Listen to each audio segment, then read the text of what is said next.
இப்போ அதே மாதிரி நம்ம மேல இன்னொரு கம்ப்ளைண்ட், அது என்னன்னா, நம்மளுடைய கட்சி நிர்வாகிகள் எல்லாருமே சாதாரண குடும்பத்திலிருந்து வந்தவங்க. அதே தான் இங்கேயும் கேட்கிறேன், ஏன் வரக்கூடாதா?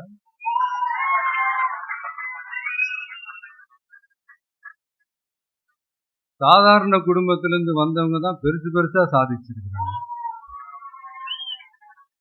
இன்னும் சொல்ல போனா, நம்மளுடைய கட்சி எளிய மக்களுக்கான கட்சி தானே. அப்படி இருக்கும்போது நம்மளுடைய கட்சி நிர்வாகிகளும் எளிய குடும்பத்தை சேர்ந்தவங்களா தான் இருப்பாங்க. நம்மளுடைய கட்சி ஒன்றும் பண்ணையார்களுக்கான கட்சி கிடையாதுல்ல.